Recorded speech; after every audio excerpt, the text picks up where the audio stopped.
El programa de maestría de educación, campo educación ambiental de la Universidad Pedagógica Nacional de la Unidad Mexicali, el colectivo Plebiscito por el Agua de Baja California y Visión Alternativa les dan la más calurosa bienvenida al cierre de este segundo ciclo del seminario Agua, Territorio y Medio Ambiente.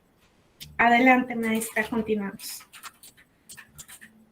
Pues muchas gracias, Analí, por esta información. Para iniciar, le damos la bienvenida al ingeniero Melesio Figueroa. Bienvenido, Melesio. Él es ingeniero agrónomo, especialista en suelos por la Universidad Autónoma de Chapingo. Es profesor de cátedras de suelos en la Escuela Superior de Ciencias Agrícolas de la UABC, actual Instituto de Ciencias Agrícolas, del 81 al 83. Es profesor de bachillerato en diversas preparatorias de Mexicali desde el 83 a la fecha y jefe de conservación de suelos, distrito de Temporal, en la SASH, Ensenada, en 1980. Técnico de ingeniería de riego y drenaje en el distrito de Riego 14, en el Río Colorado, SASH, y con agua de 1980 a 2016. Y además es un activista defensor, compañero nuestro, defensor del agua de Mexicali, y por ello pues le hemos invitado hoy a participar con nosotros en este seminario, porque nos parece muy importante que la gente comprenda cuál es la relación entre la salinidad y el agua en esta región, en una región como Mexicali, como esta zona final del río Colorado, y que nos platique Melesio cómo es esta relación y qué trascendencia tiene pues defender el agua y los recursos para mantener la prosperidad y el manejo de la productividad de nuestros campos agrícolas en Mexicali. Gracias, Melesio, bienvenido, y presento tu. Muy buenas tardes a todos. Ya la maestra me presentó y vamos a tratar de desarrollar este tema sobre la salinidad del río Colorado.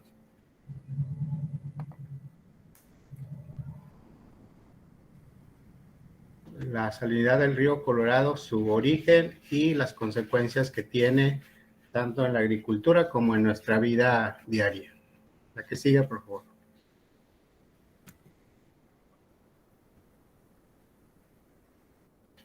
Bueno, primero decirles pues que eso sería lo que vamos a tratar acá en los temas: el origen de la salinidad del agua de los ríos, la salinidad del agua del río Colorado, la salinización del agua del río Colorado en el distrito de riego 014 del río Colorado, y lo vamos a dividir eso en 3 puntos: el proyecto del Welton Mohawk, las negociaciones y el acta 242 de Sila y la situación actual de 1974 a 2021, las consecuencias del riego con aguas salinas y los efectos de la salinidad en aguas de uso urbano. Continuamos. Bueno, todos los ríos tienen algo de salinidad, ¿no? Entonces los ríos, como saben, nacen en las zonas montañosas y van disolviendo los minerales contenidos en ellos. Y así que a lo largo del cauce, desde donde nace el río hasta que llega al mar, pues la salinidad va aumentando, ¿no? Generalmente la salinidad es mucho menor en los lugares donde empieza a formarse el río, y es mucho mayor ya al llegar al océano, ¿no? Ahí en las gráficas que se ven, pues ahí podemos ver lo que es desde el nacimiento hasta la llegada al mar, ¿no? Entonces nosotros estamos en la salida al mar, por lo tanto estamos en una zona donde el agua ya viene muy cargada de sales en forma natural, pero a eso hay que agregarle lo que nosotros, los humanos, le vamos agregando, ¿verdad? Continuamos, que sigue.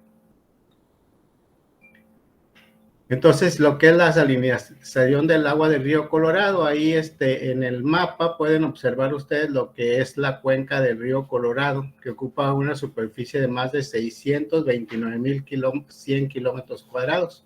O sea, son 62.910 millones de hectáreas. Tiene una longitud de 2.333 kilómetros desde donde nace, allá más arriba del estado de Colorado, ¿verdad? Y hasta llegar acá a nuestra región, ¿no? Hasta llegar al Golfo de California. Entonces, en su recorrido acumula las sales disueltas de las rocas por donde pasa y recibe aportes de aguas de drenajes de ciudades y áreas agrícolas. Eso ya sería el aporte antropogénico, el aporte de los humanos, ¿verdad? Ahí nos da un dato, por ejemplo, la salinidad en Glenwood Springs, es un lugar allá arriba en la parte, si lo viéramos nosotros, a su derecha, ¿verdad? El río empieza a su derecha, ¿verdad? En la parte más alta, y luego va recorriendo hasta llegar acá, ¿no? Entonces, allá en Glenwood Springs solamente tiene 250 partes por millón, es decir, 250 partes viene siendo 250 miligramos por litro. ¿Sí? O sea, mucho menos menos de 1 gramo por litro, ¿no? 1/4 de gramo por litro. Y ya en el lago Mead, ¿verdad? Que es ahí por Las Vegas, en Las Vegas, Nevada, ¿verdad? Ya está en 700 partes por millón, ¿verdad? Y acá, al llegarnos acá en forma natural, nos debería llegar alrededor de 800 a 900 partes por millón. En forma natural nos podría llegar así, ¿verdad? ¿Se sigue? Entonces, pues así está la cosa, ¿no? Pero, ¿cómo está el asunto de por qué le aportamos agua, o por qué nos llega el agua tan salada acá en Baja California, en Mexicali, ¿verdad? Entonces, aquí, por un lado, tenemos lo que es qué tanta agua nos entregan Estados Unidos a nosotros. Hay un tratado internacional, ¿verdad?, entre México y Estados Unidos que se firmó en 1944, y según ese tratado le corresponden a México, del agua del río Colorado, 1.850 millones de metros cúbicos al año, ¿verdad?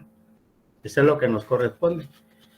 El organismo internacional encargado que se cumpla el tratado es la Comisión Internacional de Límites y Aguas, que tiene 2 secciones, la americana, que tiene su sede en El Paso, Texas, y la mexicana con sede en Ciudad Juárez, Chihuahua, ahí pues las 2 ciudades vecinas, y tiene oficinas en diferentes puntos. Aquí en Mexicali tiene una oficina, en Tijuana tiene otra oficina, y como no solamente se refiere al río Colorado este tratado, sino que también se refiere al río Bravo, también allá por el lado de Chihuahua, Coahuila, Tamaulipas, también hay oficinas de esta comisión, ¿verdad? Entonces, así es.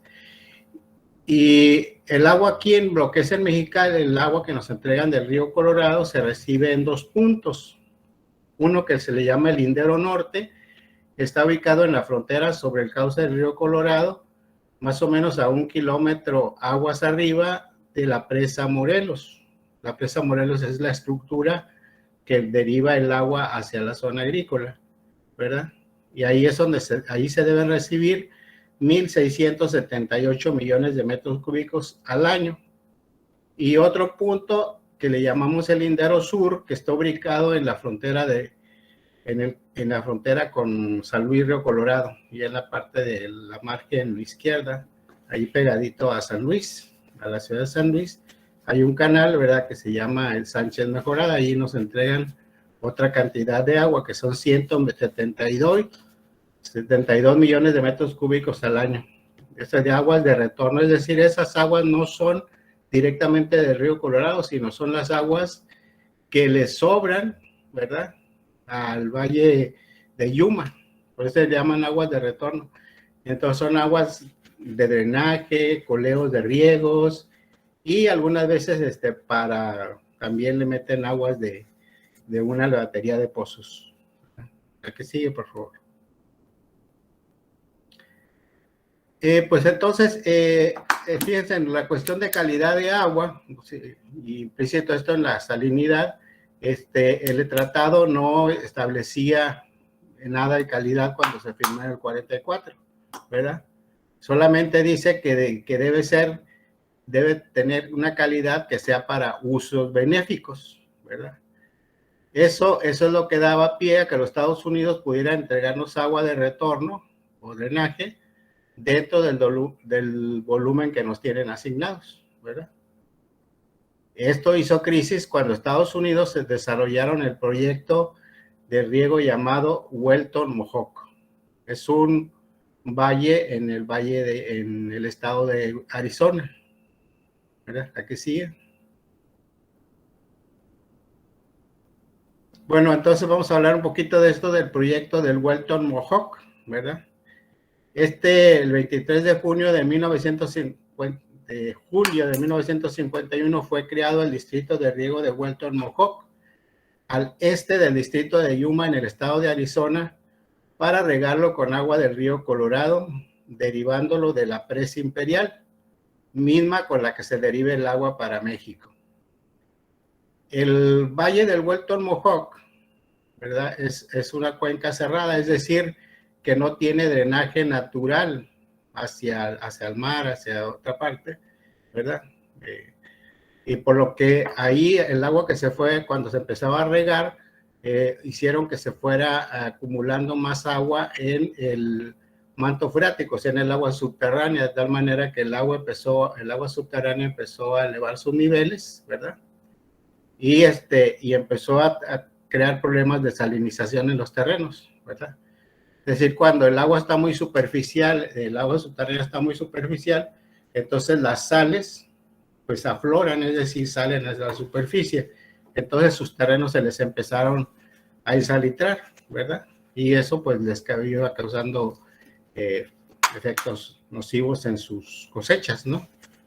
Entonces, para resolver ese problema, ellos hicieron una serie de pozos profundos, aquí nos dice que de más de 100 metros de profundidad, para extraer esa agua salina y conducirla al río Gila.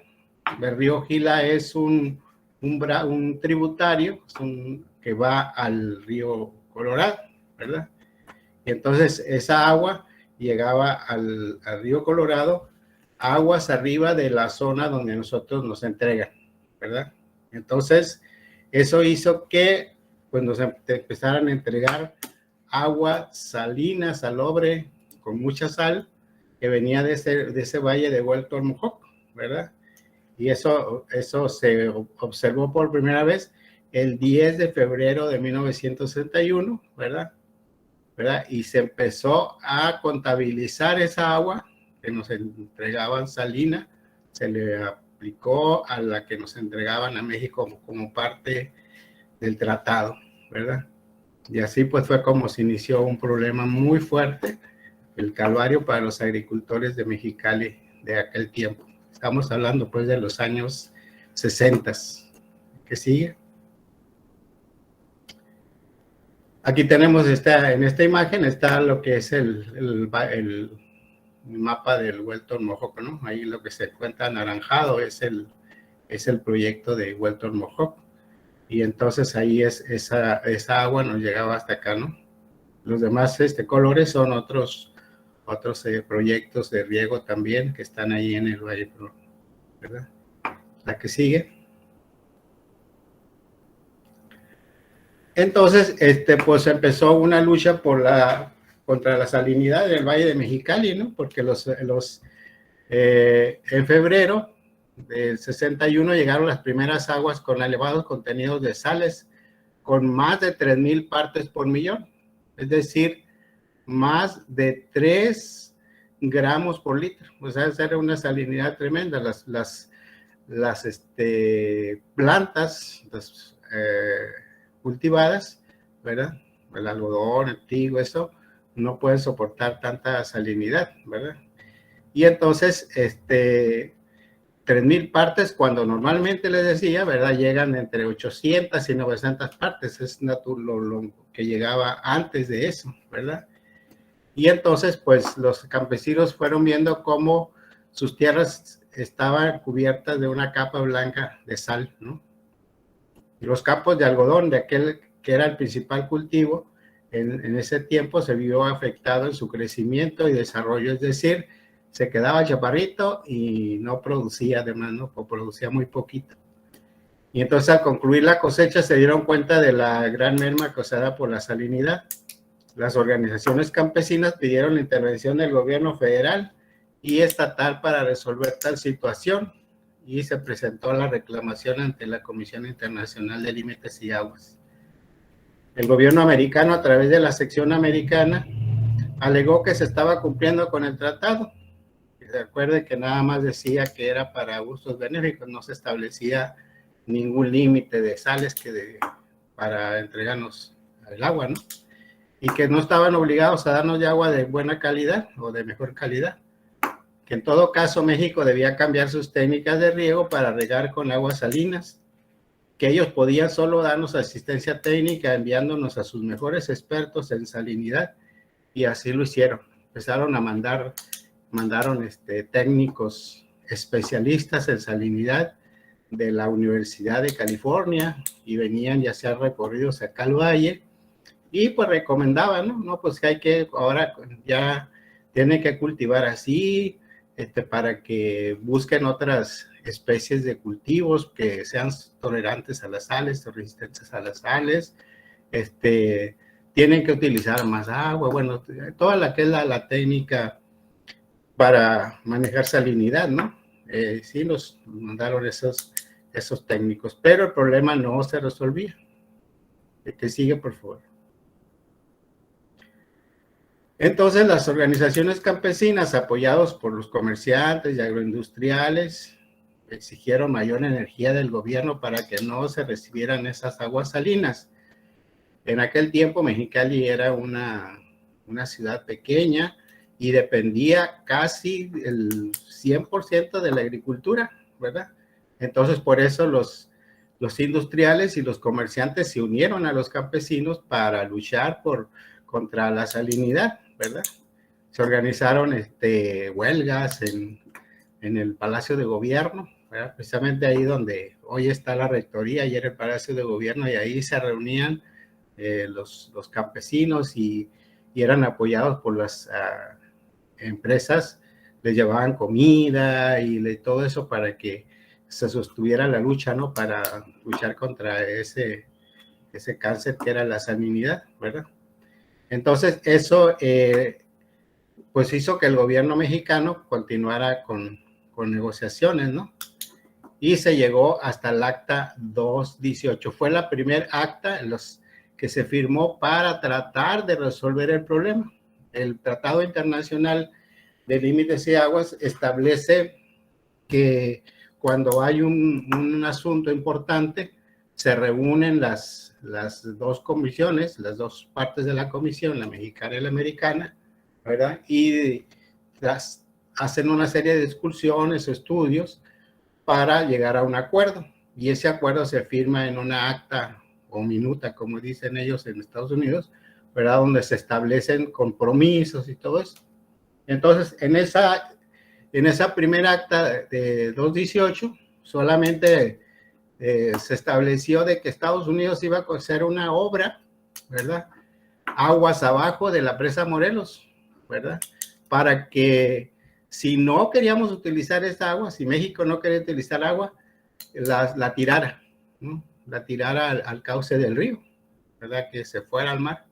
Ese no queríamos utilizar esa agua salina, o sea, prolongar el canal que habían hecho, prolongar el canal que hicieron para traer el agua hasta el río Colorado, prolongarla hasta aguas abajo de la presa Morelos para que la tiráramos el agua. No, pues eso no nos beneficiaba de nada, no, al contrario, porque entonces íbamos a tener mucho menos agua, ¿verdad? Pero fue una solución que se encontró de pronto, y sí, durante algún tiempo el gobierno mexicano, cuando no había mucha necesidad de agua, pues se tiraba una parte, y cuando hacía mucha falta de agua, pues la mezclaban al agua buena que nos entregaban, y para ir campechaneando y ir bajando un poco la salinidad que traía, ¿no? Del agua, para que no se elevara tanto. Esa fue la primera acta que se firmó. ¿La que sigue? Pero la lucha diplomática continuó, ¿verdad? Entonces, ante el reclamo de la ciudadanía, el gobierno federal mexicano, a través de la Secretaría de Relaciones Exteriores, inició una insistente reclamación ante el gobierno de los Estados Unidos, ¿verdad? El gobierno mexicano insistió en que no se cumplía el tratado de 1944, pues establecía en sus considerandos que se firmaba para obtener una utilización completa y satisfactoria de las aguas, cosa que no se podía hacer si nos estaban enviando aguas con altos contenidos de sal, que las hacía inútiles para cualquier fin benéfico. El artículo 3 del tratado establece la prelación del uso del agua y señala como segunda prelación la agricultura y la ganadería, y en la séptima prelación cualquier otro uso benéfico. Entonces la salinidad impediría los unos y los otros. Eso era lo que el gobierno mexicano aducía para exigir que nos entregaran agua de buena calidad. ¿La que sigue? Entonces se continúa con esa lucha diplomática, ¿verdad? Y se logró que se firmara el Acta 218 el 22 de marzo de 65, ¿verdad? Es lo que les comentaba hace un momento, ¿verdad? Que establecía que prolongarían el canal de desvío hasta la presa Morelos a fin de que México pudiera, con sus medidas adecuadas, utilizar el agua o no, el agua fósil proveniente de Huelton Mojó con aguas provenientes del río Colorado. Y también se establecía un sistema de cuantificación o aforo del agua fósil entregada como parte del tratado, es decir, hasta entonces no se sabía exactamente cuánta agua fósil nos estaban entregando, ¿verdad? Y ya con eso ahí empezaron a contabilizarla. México aceptó esto como una medida temporal y resguardó sus derechos al agua de buena calidad y a continuar con las negociaciones a fin de obtenerla. El Acta 218 tuvo vigencia por 5 años y se prolongó hasta 1972. Continúa. La que sigue, por favor. Bueno, con el sistema de contabilización se estableció que, o se supo que eran 60 millones de metros cúbicos anuales de agua fósil. Y México no podía darse el lujo de desperdiciar tanta agua. Se tomó la decisión de tirar la mitad y mezclar la otra mitad, procurando que el agua no tuviera más de 1,200 partes por millón de sales, a fin de minimizar los efectos en las tierras y cultivos. Eso se mantuvo hasta noviembre de 1972. La que sigue.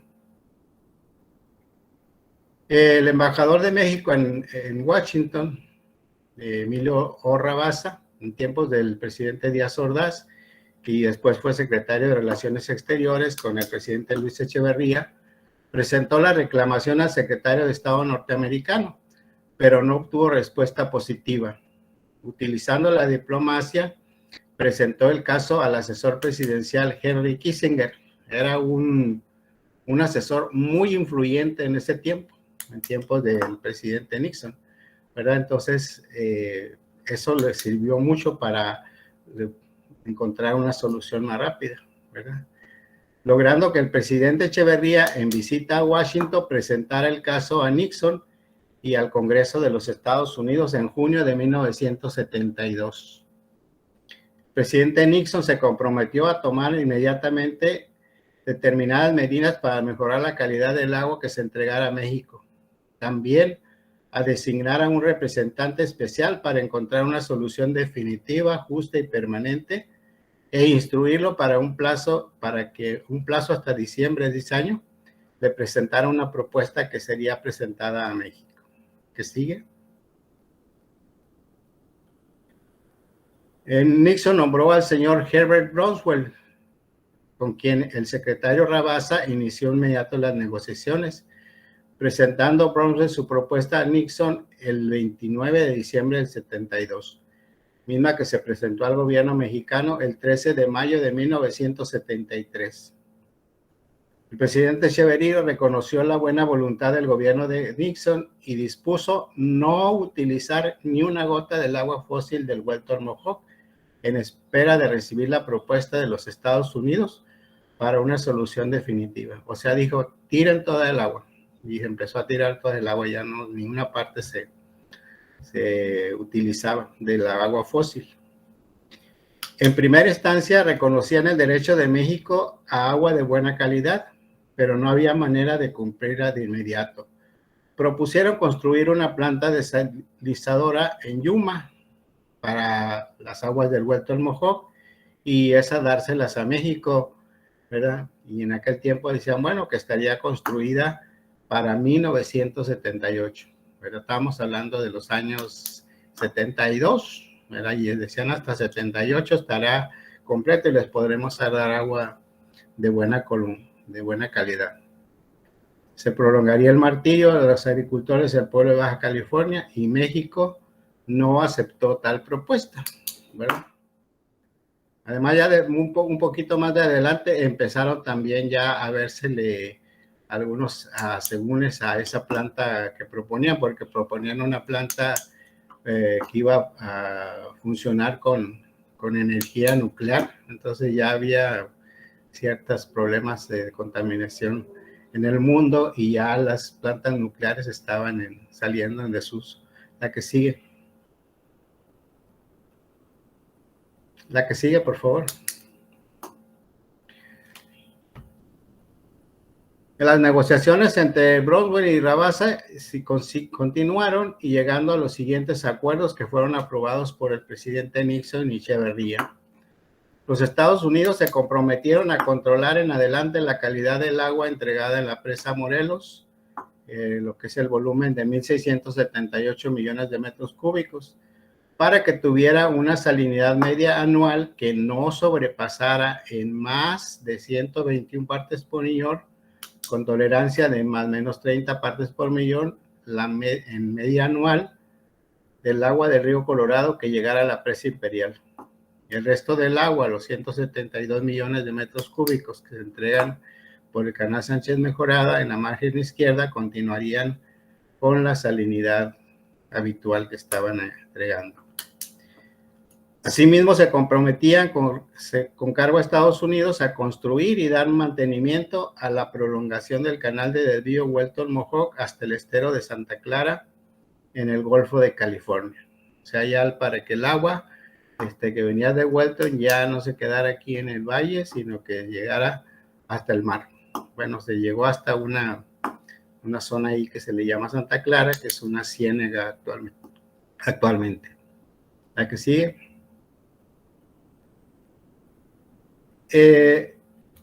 Esos acuerdos quedaron plasmados en el Acta 242 del Tratado de Aguas, lo cual entró en vigencia el 24 de junio del 74, ¿verdad? Y a partir de entonces, bueno, sí se ha tratado de cumplir esos acuerdos, ¿no? Sin embargo, el problema no ha terminado con de la salinidad, se continúa teniendo problemas de la salinidad, ¿sí? ¿Por qué? Porque este tratado dice que de un promedio anual, es decir, que se toma el promedio de todo el agua de todo el año que nos entregan y se saca un promedio de la salinidad que llegó todo el año, ¿verdad? Del agua que nos entregaron y de la que se recibió en la presa imperial en Estados Unidos, ¿verdad? Y se hace un comparativo, ¿verdad? Se hace un comparativo de las dos medias y no debe rebasar 121 partes por millón la media. Pero a través del año, ellos nos pueden entregar salinidad en el agua y no hay problema. Siempre buscan la manera de que al final del año se cumpla con esa media que ellos están estableciendo, ¿verdad? La que sigue, por favor.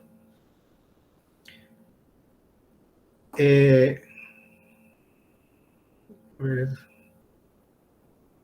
poquito más adelante, la que sigue. Bueno, pues lo que decimos, ¿no? El Acta 242 en su tiempo, hace 47 años, pues fue una respuesta aceptable porque había entregado aguas hasta 3,000 partes por millón. Sin embargo, en la práctica se ha visto que al considerar una media anual permite que a través del año el diferencial de salinidad sea mucho mayor a los 121 más menos 30 y muy frecuentemente con valores de salinidad altos que son compensados liberando por el lindero norte agua de baja calidad en el último mes del año, agua de baja salinidad, ¿no? A través del año. Agua que muchas veces no es aprovechada por el distrito ya que no está programada. Esto se debe a que los Estados Unidos no entrega la dotación del agua directa del río Colorado, sino un porcentaje proviene de aguas de retorno agrícola del Valle de Yuma. Es decir, que aunque el tratado dice que nos deben entregar aguas del río Colorado, realmente no nos entregan agua del río Colorado directamente. Una parte de esa agua que nos entregan ahí por el lindero norte es agua de drenaje, con agua con altos niveles de sales, pero ellos van calculando de que no se rebase el nivel que está establecido en el tratado. ¿A qué sigue? Bueno, ahí pueden ver una gráfica que nos indica precisamente cómo varía la salinidad a través del año, ¿verdad? La línea azul nos indica la salinidad del agua que nos dan, que se recibe en la presa Morelos, y la línea roja indica el agua, la salinidad del agua en la presa Imperial, ¿verdad? Como pueden ver, a través de siempre, ¿verdad? La salinidad del agua que nos entregan es mayor que la que ellos reciben en la presa Imperial. Y pues ustedes pueden ver ahí que la gráfica nos indica la gran variación que existe. Hay muchos picos ahí, ¿no?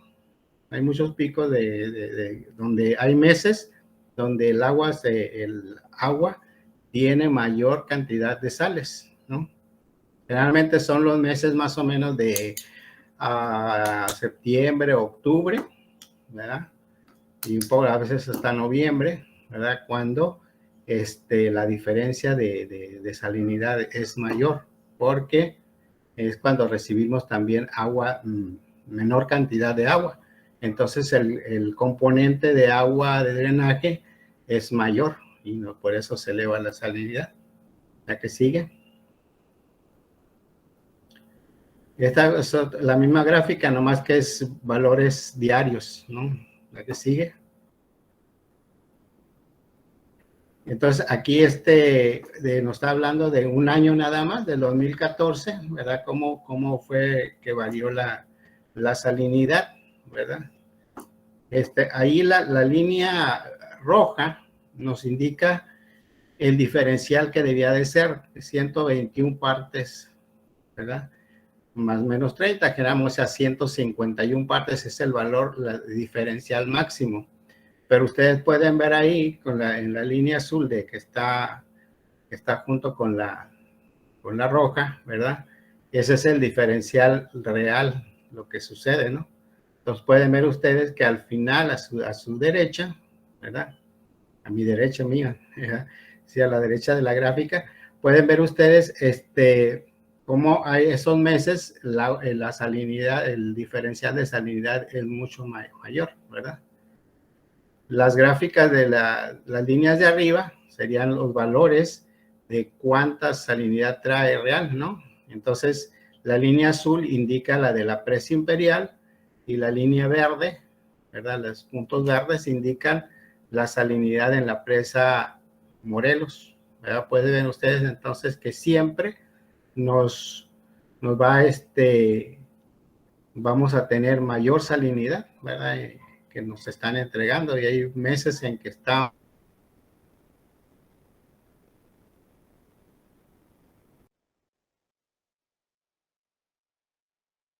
muy ver ustedes ahí valores,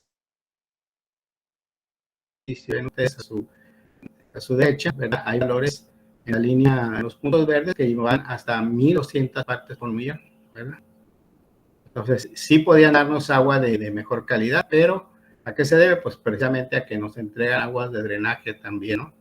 Ahí le mezclan aguas de drenaje y así nos dan menos agua, ¿verdad? ¿Por qué? Porque ellos necesitan más agua. Entonces, mientras menos agua nos den, pues mejor para ellos. Menos agua del río Colorado nos den, mejor para ellos. La que sigue. Es otra gráfica igual, nomás con valores diarios. La que sigue.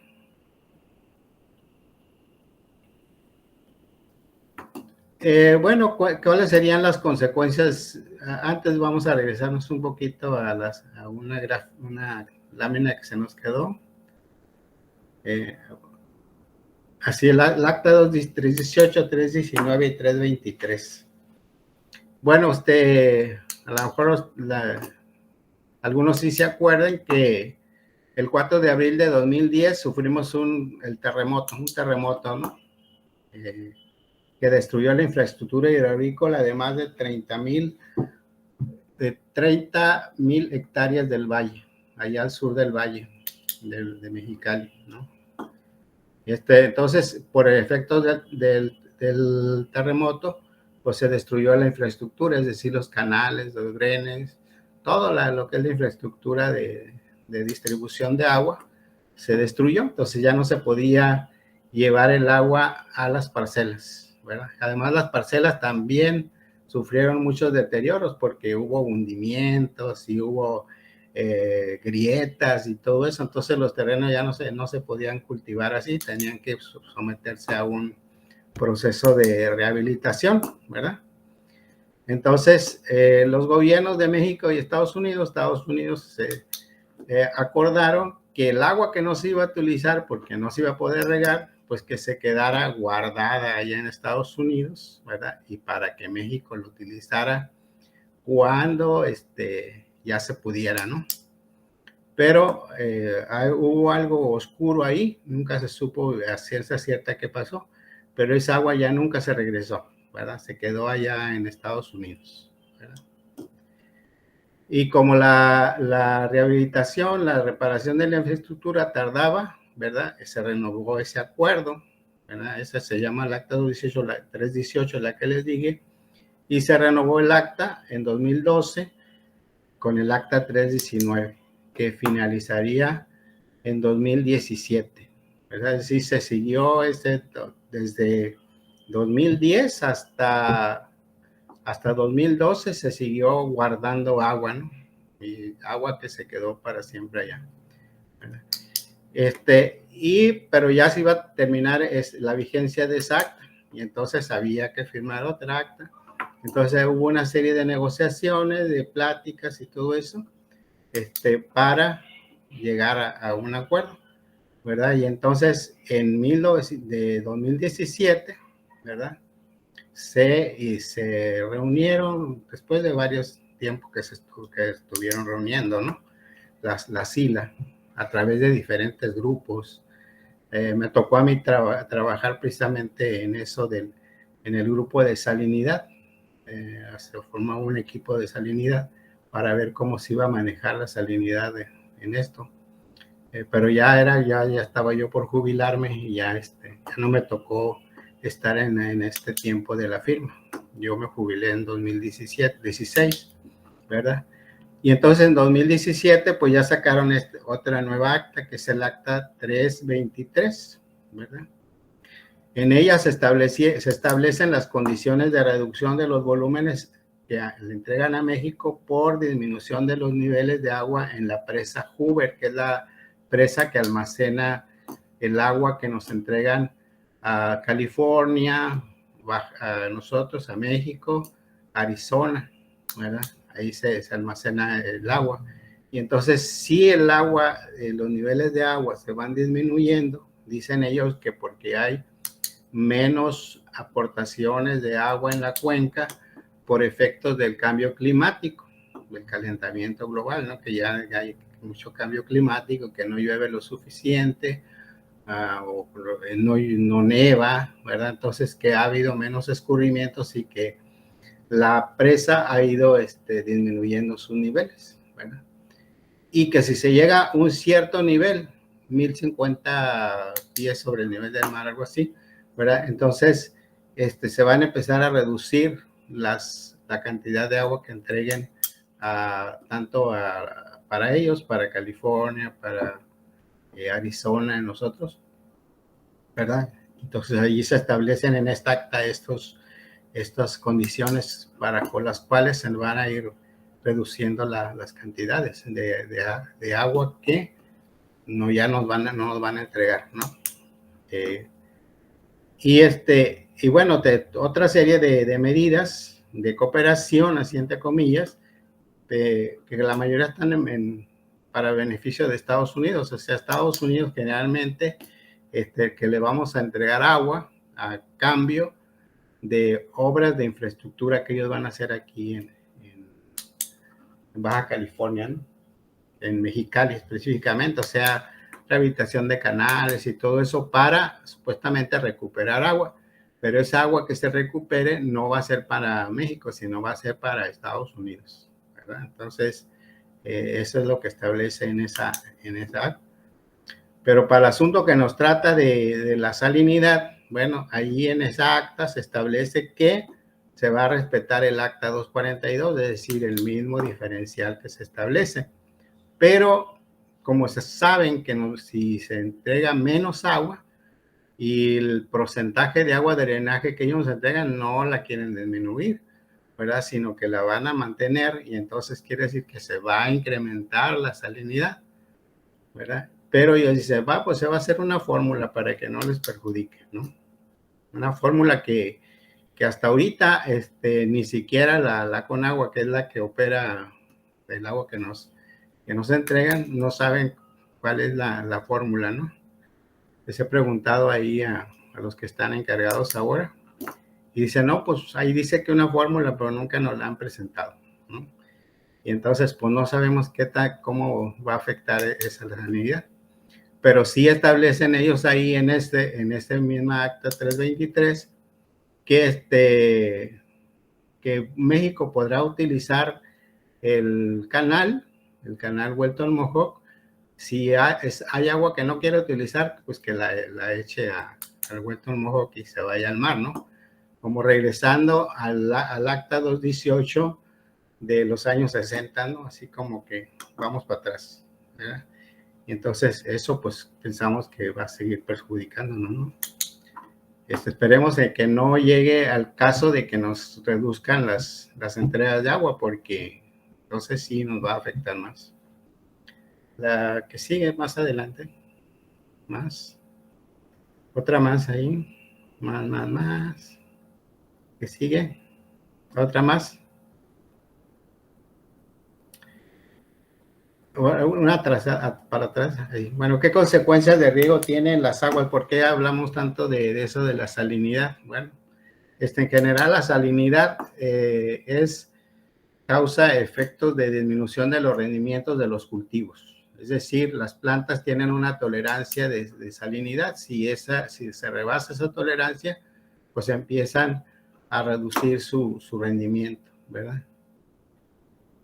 Por ejemplo, en el caso de la alfalfa, que es uno de los cultivos más sensibles, con las sales que normalmente tenemos, ¿verdad?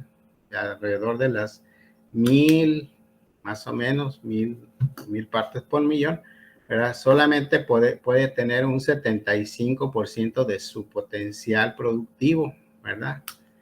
Entonces, quiere decir que se afectan los rendimientos, y así todos los cultivos van afectándose. A medida que más salinidad, pues menos producen, ¿no? Entonces, eso es un efecto. Otro efecto es el ensalitramiento de las tierras y su consecuencia pérdida de productividad, es decir, lo que pasó allá en los años 60 precisamente, ¿no? Que al estar regando con agua salina, los terrenos se ensalitraron, y bueno, ya no se pueden tener las mismas cosechas, no se pueden tener los mismos rendimientos, ¿verdad? Entonces, actualmente todavía como remanente de aquel tiempo, ¿verdad? El 40% de los suelos del valle tienen algún grado de salinización, con afectaciones del 10 al 25% de rendimiento de trigo, por ejemplo, ¿verdad? Entonces, ese es un efecto. Entonces, si se sigue utilizando más agua salina, pues va incrementándose las áreas ensalitradas en los suelos, ¿verdad? También hay mayor necesidad de agua para evitar que los terrenos se ensaliten, es decir, se tiene que aplicar mucha más agua, ¿verdad? Para evitar que la sal se acumule, ¿verdad? Muchas veces hemos escuchado ahora que hemos estado en la lucha contra la cervecera, ¿verdad? Que los empresarios hablan mucho de que en el campo se desperdicia mucha agua, ¿verdad? Pero en realidad eso no es tan cierto, ¿verdad? Lo que pasa es que se tiene que aplicar más agua porque el agua es salada, ¿no? Si no se aplicara esa demasía de agua que le llamamos requerimiento de lavado, ¿verdad? Los terrenos del valle estuvieran mucho más ensalitrados, ¿verdad? Entonces no hay ese desperdicio de agua, sino que se tiene que aplicar ese requerimiento de lavado. Si no se hiciera, pues el valle estuviera completamente ensalitrado, ¿verdad? Generalmente se requiere de un 25% adicional del agua que las plantas necesitan, los cultivos necesitan para mantener los terrenos libres de sales. Esa agua que se aplica en demasía sale hacia los drenes, ¿no? Es agua que se va al Golfo de California o hacia Estados Unidos al Mar Saltón, ¿no? Las dos cuencas de drenaje que tenemos. ¿A que siga, por favor? También los efectos de la salinidad en las aguas de uso urbano, es decir, nosotros también la salinidad afecta el uso que le damos en las ciudades, ¿verdad? Es muy común que observemos algunos efectos, por ejemplo, el deterioro de las construcciones, ¿verdad? Las sales van deteriorando los concretos y otros materiales como el bloque y el ladrillo. Si ustedes ven ahí muchas casas pues que no tienen buena conservación, al rato se empiezan a dañar los cimientos, las paredes y todo eso por efecto de las sales, ¿verdad? También la afectación de las plantas de ornato de parques y jardines, o sea, muerte prematura de plantas muy sensibles. En otros lugares podemos ver que hay muchos árboles frutales y todo eso, y aquí no puede haber porque las sales no lo permiten, ¿no? Pues generalmente tenemos plantas que pueden tolerar cierto nivel de sales, ¿no? También afecta a los sistemas de enfriamiento en las industrias porque crea mayor corrosión, a mayor salinidad, pues hay una corrosión más grande, ¿verdad? Inclusive se tienen que los ingenieros hidráulicos y eléctricos y todos tienen que considerar cuando hacen sus instalaciones, tienen que considerar también la salinidad de los terrenos, ¿no? Entonces, el agua no es apta para consumo humano, ¿verdad? Pues sino un proceso de desalinización, ¿verdad? Aunque a veces la CEPEM, la Comisión Estatal de Servicios Públicos, dice que el agua de llave podemos tomarla, ¿no? Usarla, pero no es tan cierto. Bueno, pues sí se puede usar para lavar y para los usos normales, pero no la podemos consumir porque el nivel de sales es muy alto, ¿verdad? Entonces también eso es, en otros lugares la gente toma directamente agua de la llave, ¿no? A lo mejor nomás le da una filtradita y ya, ¿no? Pero aquí no se puede utilizar eso. Porque trae muchas sales, ¿no? Tenemos aguas saladas. ¿La que sigue? Bueno, pues ahí es más o menos, no sé, sí. ¿Hay alguna pregunta que quieran hacer?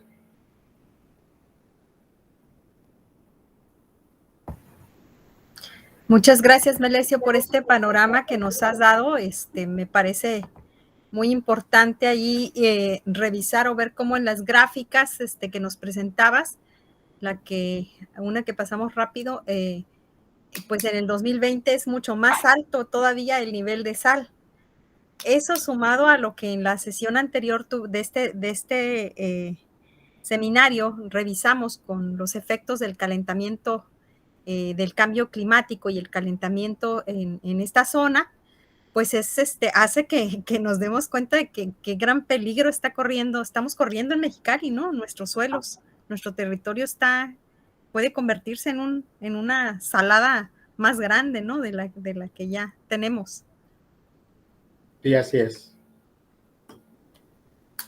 No sé si tengan comentarios. Aquí dice Bueno, iba a leer el comentario. Sí, de parte de Erna Gómez Sánchez. Dice, buenas tardes. ¿Quién vigila o supervisa que se cumplan estas actas y qué sucede si no se cumplen? Precisamente debe ser la Comisión Internacional de Límites y Agua, sección mexicana, ¿verdad? Es la que está encargada de hacer que se cumplan esas normas. Y la Comisión Nacional del Agua, ¿verdad? La Comisión Nacional del Agua tiene es la que, esas gráficas que les presenté son elaboradas por ellos, porque ellos tienen un laboratorio y diariamente se toman muestras del agua que recibimos ahí en la presa Morelos y también en el Sánchez Mejorada, ¿verdad? Y se analizan diariamente para ir haciendo el seguimiento de que se cumpla el acta, ¿verdad? Ellos son los encargados de hacerlo, ¿no?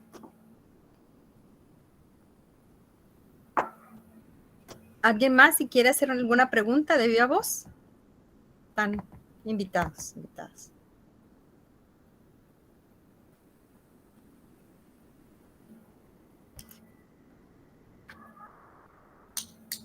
Yo tenía la duda, por ejemplo, sobre esto del agua que se quedaron allá en Estados Unidos cuando fue lo del terremoto.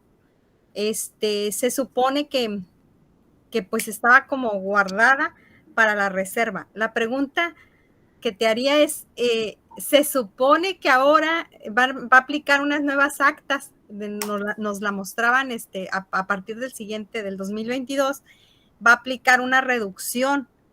Esa reducción no se puede como equilibrar con lo que se quedaron del agua que ya en el 2010 tenía, para evitar que pueda suceder una salinización del valle. Pues no se puede, o sea que en estas actas lo que van haciendo es como que lo van dando por sentado ya. Esa agua que supuestamente se quedó, de hecho el acta 323 establece que México puede guardar inclusive agua, ¿verdad? Pero que esa agua solamente la podemos reclamar cuando el nivel de la presa sea muy alto, ¿verdad? Entonces, como ahorita ha ido bajando, pues ya no se puede reclamar esa agua. Y se dice, ¿no? Eso no ha sido muy transparente el gobierno en eso. Se dice que esa agua ya se la vendieron a Estados Unidos, ¿verdad? Que se quedó allá pero vendida, ¿no? Entonces, es lo que se dice, porque nunca se ha dicho realmente si es agua que se quedó en el tiempo del terremoto, cómo se podría recuperar. Bueno, ya no dice nada de eso. El acta 323 es lo que dice, ¿no? Que la agua que dejen de mandarnos, México no la pierde, sino que se queda guardada allá, pero solamente nos la van a regresar cuando el nivel de la presa se recuperara. Y pues va a ser difícil que se recupere, ¿no? Ese es el asunto. ¿Y los riegos por goteo, Melesio, cómo apoyan o cómo afectan la productividad del suelo con la salinidad que nos has compartido? Generalmente el riego por goteo pues es para eficientar la cantidad de agua que apliques, ¿no? Entonces disminuyen las pérdidas por conducciones. Cuando uno conduce agua a través de un canal, pues se va perdiendo agua por infiltración o por evaporación. Entonces en el riego por goteo se evita esas pérdidas. Pero se ha observado como se aplican pequeñas cantidades de agua a través del goteo, ¿verdad? Se ha observado que los terrenos tienden a ensalitrarse con el goteo. Entonces, después de unos años que se riegue por goteo, se tiene que aplicar riego normal, o sea, riego por rodado le llamamos, o riego por gravedad, para bajar las sales que se acumularon en el goteo. No es para fines de salinidad, no es bueno el goteo.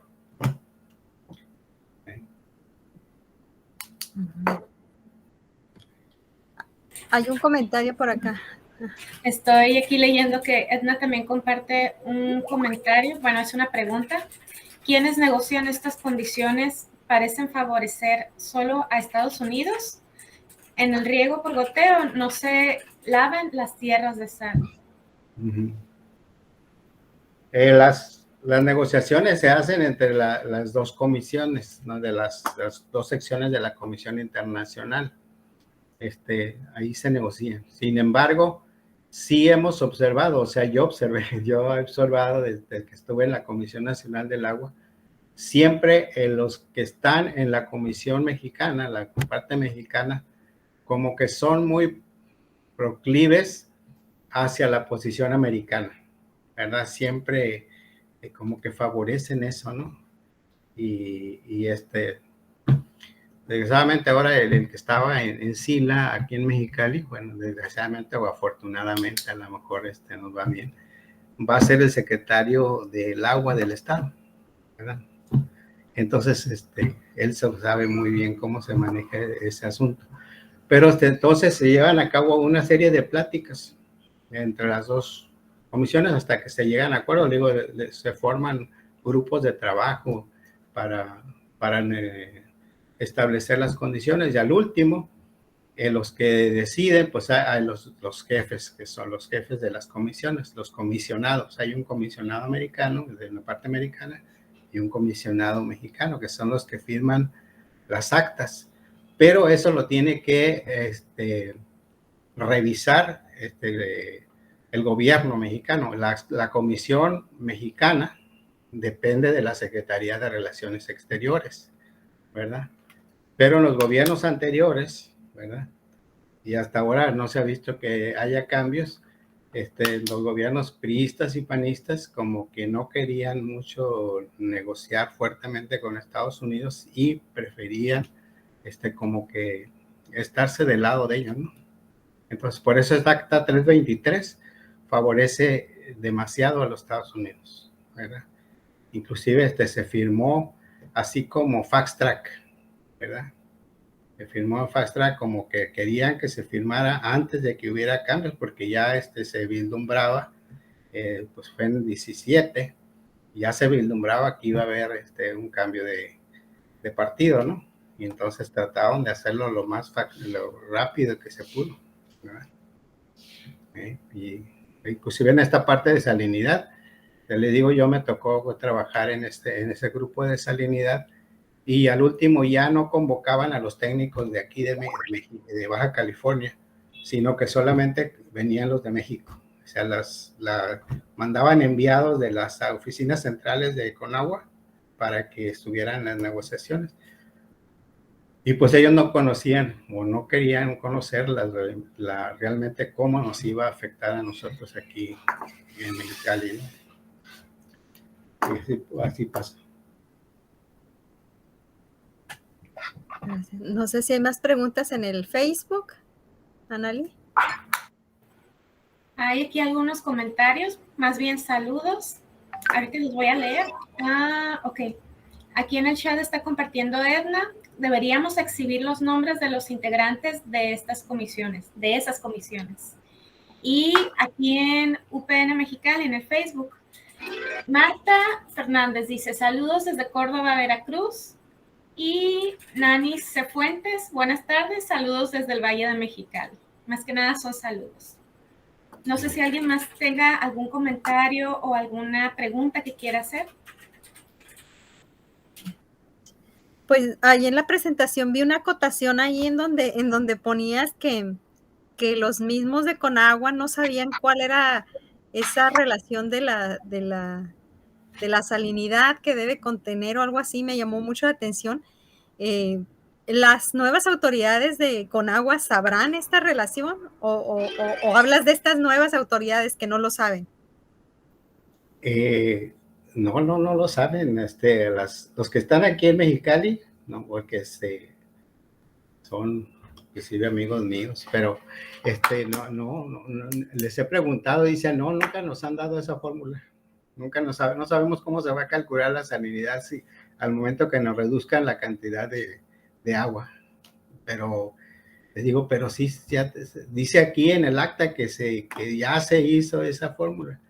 Dice, pues sí, pero no la conocemos, no sabemos. Eso lo manejaron pues la gente de México, de allá de Conagua, México, en aquel tiempo. Y te digo, hicieron a un lado a la gente de aquí de Mexicali, ¿verdad? De Mexicali, ya no lo estaban en cuenta.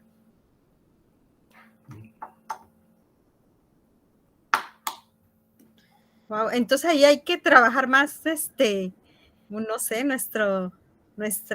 el activismo debe también interesarse mucho más en este tema, ¿no? Aquí Carlos comenta algo, no sé si quieras leerlo, Analí, o yo lo leo. Adelante. Dice, para mejorar el suelo, Carlos Córdoba, para mejorar el suelo por la salinidad, aparte de uso de agua rodada, ¿se pueden controlar dicha salinidad con humus o desechos orgánicos? Buenas noches. Pues hay varias técnicas ya para mejoramiento y rehabilitación de suelos, ¿verdad? Generalmente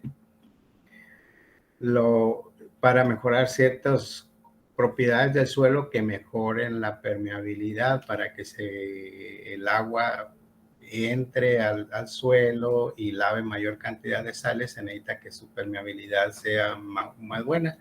Y los materiales que menciona él, la materia orgánica, el humus, eso ayuda a que haya más permeabilidad, pero siempre se va a requerir agua. Necesitamos siempre agua para poder lavar esas sales y que se vayan al drenaje.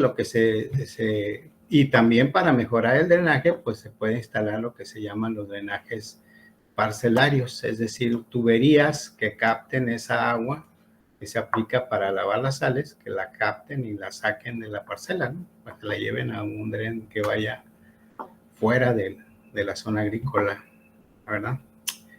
Pero sí, es lo que se puede hacer. Sería como un sistema de filtrado natural, ¿no? Pero ahí el problema es qué hacer con los sedimentos, con lo que queda, con esas sales. Esas sales se entiende que precisamente se instala ese drenaje parcelario, que son tuberías que captan esa agua que aplicamos de demasía y la va a sacar hasta un dren hacer un canal y la va a llevar hasta el mar, ¿verdad? Eso es lo que se hace. Que sí, faltan más programas de eso acá en Mexicali. Se estuvo llevando a cabo un proyecto de drenaje parcelario. Se llegaron a instalar como más de 3,000 hectáreas, pero muchas de esas superficies que le había puesto drenaje parcelario fue en la zona que se fue afectada por el terremoto. Entonces muchos de esos sistemas quedaron también inservibles y ya no se han vuelto a rehabilitar, ¿no? Entonces, de hecho, hay una zona alrededor de Cerro Prieto que ha sido decretada por la Comisión Nacional del Agua como zona ya no recuperable, es decir, ahí no se quiere hacer inversiones porque es una zona hundida. Y entonces esa zona que se está hundiendo alrededor de Cerro Prieto, pues ya no tiene drenaje para dónde sacarlo, ¿no? Se tendrían que hacer sistemas de drenaje más caros, o sea, con sistemas de bombeo para sacar el agua por medio de bombas y llevarla hasta los drenes donde ya pueda correr.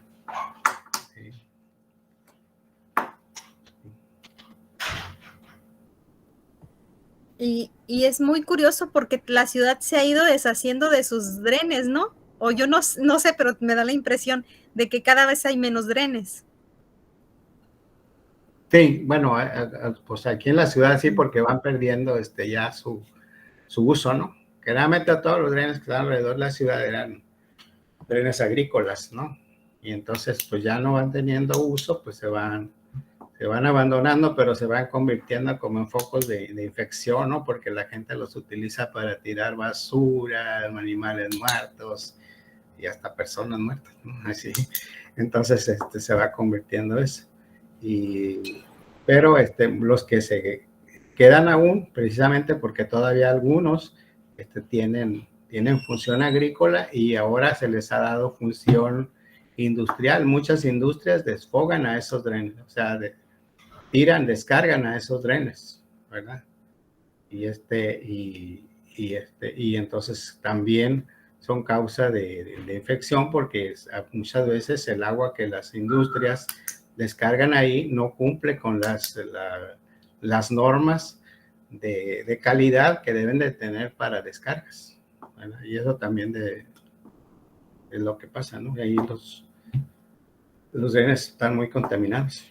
Y por ejemplo ahí en la zona esta de las lagunas, ¿no? Que siempre que se han querido recuperar ahí la Campestre, México y Xochimilco, ahí reciben aportaciones de drenes con aguas bien contaminadas. Por ejemplo, ahí descargan un rastro allá de rastro de Don Fileto ahí. Entonces hay mucha contaminación. Comenta aquí, más bien pregunta, Edna Gómez. Hace un tiempo miré un reportaje donde sembraron árboles que contrarrestarían la salinidad del suelo. ¿Sí podría hablarnos un poquito al respecto? Pues no tanto como contrarrestar la salinidad. Lo que pasa son como árboles o plantas que son tolerantes a las sales, ¿verdad? Que pueden vivir en medios salinos, ¿verdad? Pero a la vez tienen el asunto de que esos árboles, pueden vivir en ese ambiente y acumulan sales en su follaje. Entonces, cuando hay, por ejemplo, una lluvia o mucha humedad de rocío y todo eso, esas sales escurren hacia el suelo y entonces alrededor de esos árboles no nace nada más. Allá, ¿verdad? Los famosos pinos salados, por ejemplo, ¿verdad? Y de aquí que esa especie la trajeron, dicen los chinos, la trajeron acá, ¿verdad? Y así hay otras especies que son tolerantes a las sales, ¿verdad? Y eso ayuda. Y también, bueno, cuando puede ayudar a que los mantos freáticos, el agua subterránea, pues como van a consumir esa agua, los mantos freáticos se hagan más profundos y eso ayuda también a que los terrenos se recuperen más pronto. Van a funcionar así como que van a chupar mucha agua, ¿no? Y entonces la salinidad no se va a regresar tan fácil a la superficie.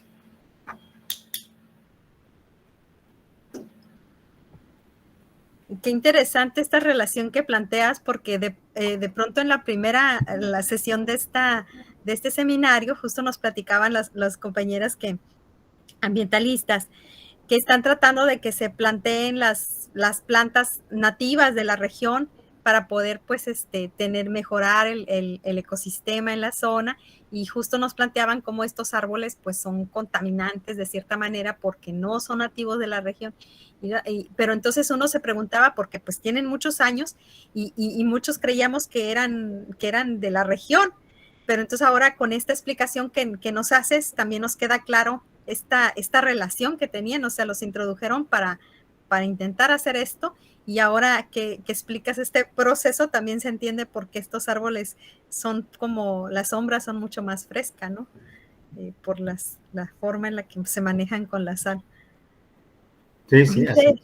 Carlos Córdoba por acá.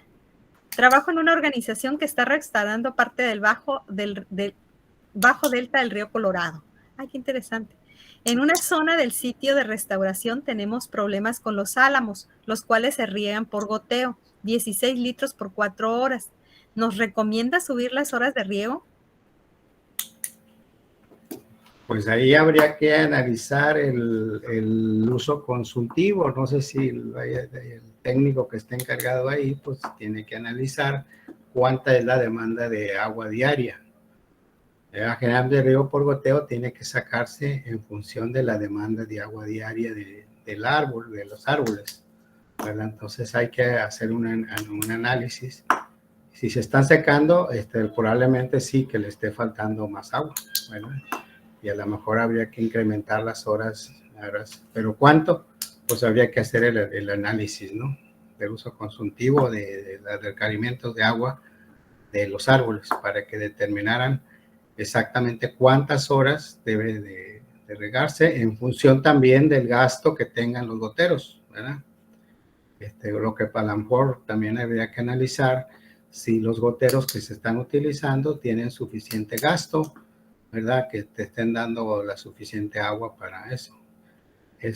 Pues hay una pruebita que podrían hacer, sería hacer un pozo, un muestreo, a ver hasta dónde está llegando la humedad en los árboles, ¿no? Porque a lo mejor está muy superficial el agua y pues eso es lo que pasa a veces con el goteo, ¿verdad? Que el agua queda muy superficial, ¿verdad? Y a lo mejor, y entonces también las sales se regresan y pueden afectar el sistema radicular del álamo. O sea, acuérdense que los álamos generalmente crecen en las orillas del agua, ¿no? O sea, les gusta mucho el agua, ¿verdad? Y con esto que estamos platicando, podría ser también que con este riego por goteo pudieran los árboles, o sea, pudiera el suelo estar más salado de lo que necesitan los árboles. Sí, dependiendo de la cantidad de agua que le estén aplicando. Si le están aplicando muy poca agua, puede ser que se estén acumulando sales. Aunque generalmente cuando se riega por goteo, el goteo se pone cerca del tronco del árbol o del tronco del árbol y las sales van a tratar de irse hacia las orillas y entonces no le afecta tanto, pero hay que analizarlo bien qué tanta agua se está aplicando.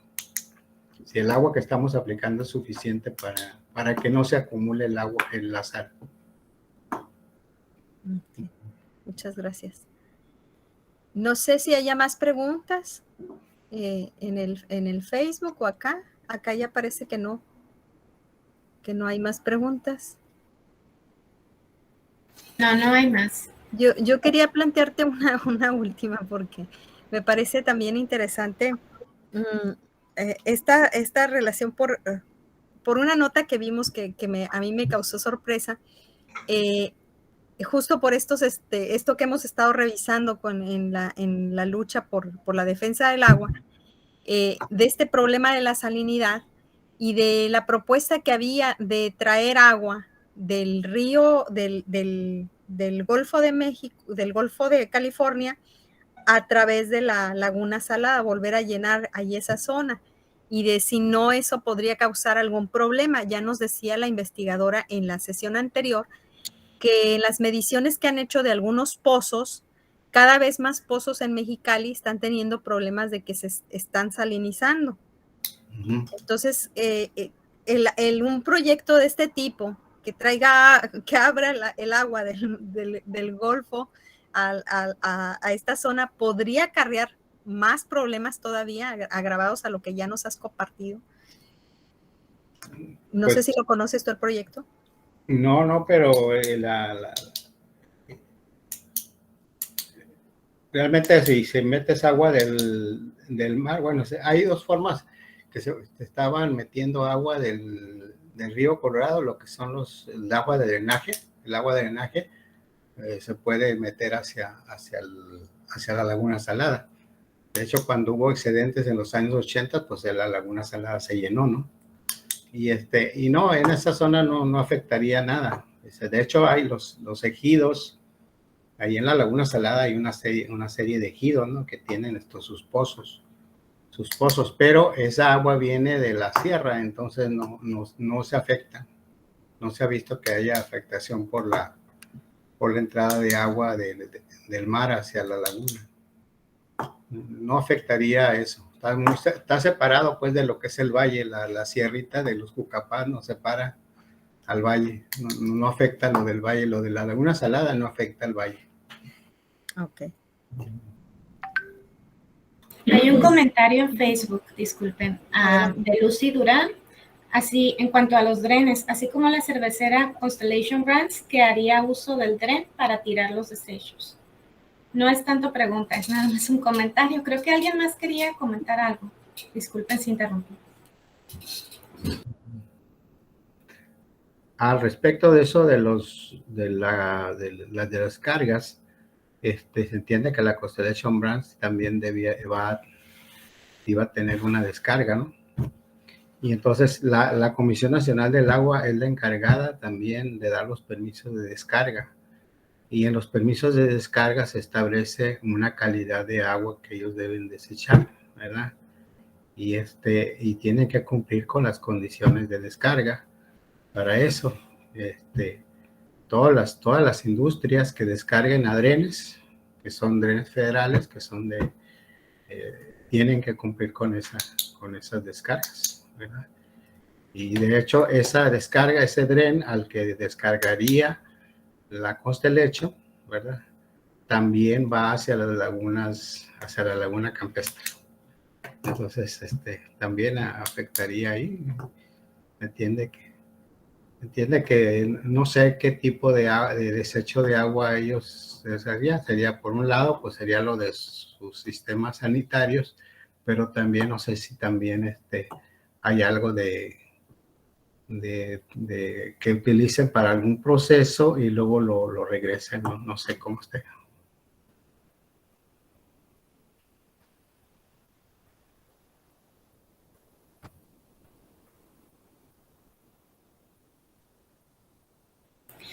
Maestra, creo que tiene el Ya. micrófono. Muchas gracias. No, le digo que va entrando Manuel Carmona, que ha participado en estos seminarios, y hoy pues ya llegas prácticamente al final. Manuel, no sé si tengas alguna pregunta sobre el salinidad antes de cerrar con Melesio esta interesante charla que nos ha compartido. Muchas gracias, Melesio. No sé. Sí, es que tuve un poquito ocupado, maestra. En lo que tengo de referencia al problema de salinidad, pues es histórico, ¿no? Es histórico en cuanto al problema de salinidad en el Valle Mexicali. La verdad,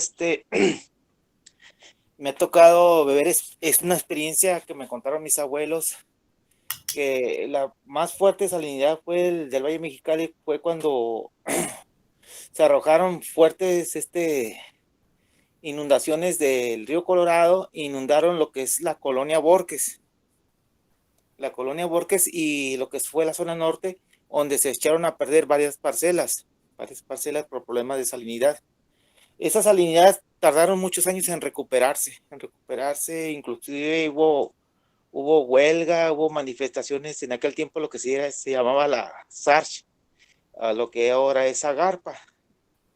Pero hubo un acuerdo, es cuando existieron las actas nuevas de la, en aquel tiempo fue lo que es la SILA, y sí, hubo un acuerdo donde ya las aguas que trataban en aquel lado de Estados Unidos, que lavaban las tierras de aquel lado, las mandaban con problemas de sales. Entonces, lo que hicieron es lo que tengo entendido, es que ya no usaron ese lavado de tierra y ya mandaron agua de mejor calidad. Pero sí inundaron los terrenos de aquí con problemas de sales, y ese proceso llevó muchos años para recuperar esos suelos.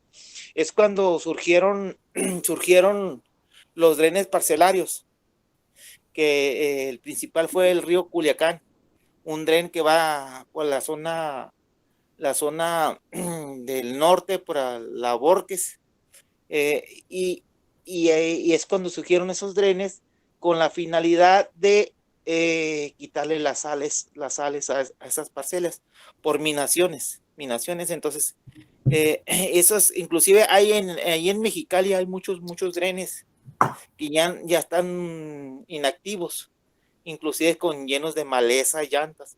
Esos drenes fueron con esa finalidad de disminuir esos problemas de sales. Fue un caos, fueron experiencias muy amargas para los productores aquí en el Valle Mexicali. Es todo por mi participación. No, es que llegué un poquito tarde, a lo mejor el tema se trató diferente, pero sí, hasta ahorita me desocupé. Sí, lo que comenta Manuel es cierto. Cuando ustedes saben que existe el canal Todo Americano, ¿verdad? Ese canal Todo Americano que va por la parte entre México y Estados Unidos, la parte norte. Cuando se hizo ese canal, pues es un canal que pasa por las dunas, unas dunas de arena. Entonces tenía grandes filtraciones y esa agua de filtraciones se venía hacia el lado de México, que es la zona ahí de la colonia Borges, ¿no? Ahí, esa zona. Entonces, toda esa zona sufrió por la elevación de los niveles freáticos en salitró, como dice Manuel, ¿verdad? Y entonces se construyó, sí, algunos drenes. Uno de los drenes, pues es el que menciona Manuel, que es el dren Culiacán, que viene de algodones hasta un canal que ahora se le llama Canal del Norte, ahí desfoga. Y el otro es el dren Mesa, es un dren Mesa que pasa acá por el mar abajito del aeropuerto, ¿no? Por ahí. Esos drenes tenían la función de cortar el flujo que venía del todo americano, ¿verdad? Se cortó ese flujo y evitar que los terrenos se siguieran ensalitraron. Claro, duró mucho tiempo, como dice Manuel, para recuperarse. Y luego eso se unió al problema de la salinidad que comentamos de las aguas que nos mandaron del Walton Mojor. De tal manera que en aquel tiempo más del 80% del valle estaba salitrado, ¿eh? Se llegó a ensalitrar en los años 60, más del 80% del valle estaba ensalitrado. Es decir, que la afectación fue gravísima. Solamente una vez que ya se empezó a rehabilitar los canales, que se permeabilizaron los canales, se les puso concreto para evitar filtraciones, se construyeron todos los drenes, ¿no? que se mencionan. En todo el valle se construyeron más de 1,600 kilómetros de drenes. Algunos ya existían, otros se construyeron, ¿verdad? Y se rehabilitaron. Y eso fue lo que hizo que se pudiera lograr que las tierras se fueran recuperando. Les comentaba que hasta ahorita más o menos el 40% de la superficie del valle todavía tiene niveles de salinidad altos, ¿verdad? Ahí se siembran solamente ciertos cultivos que son muy tolerantes a las sales, por ejemplo, el reyes, el zacate bermuda, esos, así es. Muy buena la participación de Manuel, sí, es eso. Hay un libro muy bueno ahí que nos habla sobre esos efectos de ahí de la colonia Borges. Lo escribió el doctor Jesús Román Calleros. Ahí sí, si un día lo encuentran por ahí, sobre el Valle de Mexicali, ahí cuenta mucho de eso parte de los efectos del todo americano. ¿Sí? Sí, quería partir. Yo vivo cerca del Canal Norte. Mi casa con mi papá ahí pega el Canal Norte. Anteriormente había el canal Álamo. ¿Sí? Ese es el que atraviesa el Treviño. Y da a dar a las compuertas que viene dando a Mexicali, que se llaman compuertas. Sí. Ese canal va y colinda y ese hacía la función del canal todo americano antes de que se formara el canal todo americano. Entonces por ahí se abastecía el agua a Estados Unidos, la conducción era por ahí, pero en aquel tiempo no había problema porque se inundaba todo, simplemente porque había venas de agua subterráneas. El manto freático estaba bien como que favorecía a la fauna benéfica, ¿no? ¿Verdad? Y entonces en ese tiempo digamos en el sentido de que favorecía ese canal que le digo. Entonces, pero cancelan ese y ya después hacen el canal que dicen que está en Estados Unidos. ¿Cómo se llama el que mencioné? Todo americano. Pero porque ya tuvieron la tecnología ni el equipo para atrasarlo por las dunas, ¿no? Porque en aquel tiempo les salía muy costoso. Y es cuando a nosotros nos afectó mucho en cuanto a abastecer los mantos acuíferos, ¿verdad? Pero sí, es bien interesante todos y muy apasionantes todos esos temas, ¿no? Pero sí, las experiencias amargas en cuanto a la salinidad, eso fue más atrás, cuando el río Colorado los desembocaban y que arrancaba el agua por todos lados y inundaban principalmente que fue la zona norte, La Borques, Mérida, Nezahualcóyotl, que cuando el agua agarraba, como decían, las zonas bajas, como dicen vulgarmente, el agua no es tonta, agarra por las zonas bajas, pero son aguas que estaban muy contaminadas de sales y vino a dañar todas esas zonas que ya eran cultivables, pues. Y las echó a perder. Y ahí, como dice es que es cuando ya surgieron esos, buscarle una solución, que fueron los drenes, ¿no? Los drenes para lavar las tierras. Y sí, fue una experiencia muy amargas que me platicaba mi abuelo. Huelgas, manifestaciones, pero gracias a Dios se llevó tiempo y así fueron recuperando esas tierras nuevamente. Sí. Pues muchas gracias por tus aportaciones, Manuel, porque pues le dan también vida a esta experiencia con esta vivencialidad, ¿no? A esto, creo que nos queda, bueno, para ir haciendo ya el cierre del mismo seminario, creo que nos deja este segundo seminario grandes observaciones que tenemos que hacer en la defensa del agua todavía aún más. No solo es esto el hecho de que nos va a llegar menos, no solo es el hecho de que podamos perder o a tener menos agua por la cuestión de tener menos agua por la cuestión de que vaya a llegar menos agua por estas actas que se han firmado y por estos acuerdos, sino el riesgo que hay grande de que nuestro Valle de Mexicali deje de producir, que no produce lo mismo que produce el Valle de acá de Imperial, ¿verdad? O sea, eso también nos dice algo de cómo está la calidad del agua. Y creo que es importante que pongamos mucha más atención en la defensa, en el cuidado y en la atención a los funcionarios y funcionarias que están trabajando en las áreas. A mí yo me quedo, creo que esta idea de quiénes están trabajando en Conagua en relación a en la SILA, en relación a esta problemática de la salinidad, debemos saber y debemos exigirles que pongan atención a la salinidad, porque no solo se trata de cuánta agua llegue, sino que no vayan a arruinar aquí el valle y pues de que tenemos un gran riesgo también de seguir aceptando que se instalen empresas extractivistas de agua, porque pues eso añade más pues violencia al terreno y más gravedad al problema del agua. No sé si quieras comentar algo más, Analí, para ir cerrando.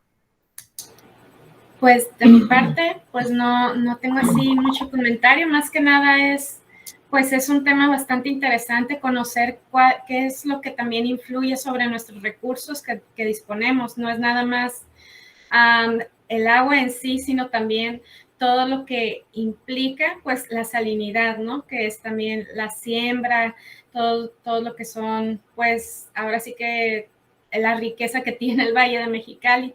Más que nada pues quiero agradecerle al ingeniero Melesio y también a quienes participaron, que siento que eso es lo que enriquece también bastante el diálogo y que haya más conocimiento sobre el tema.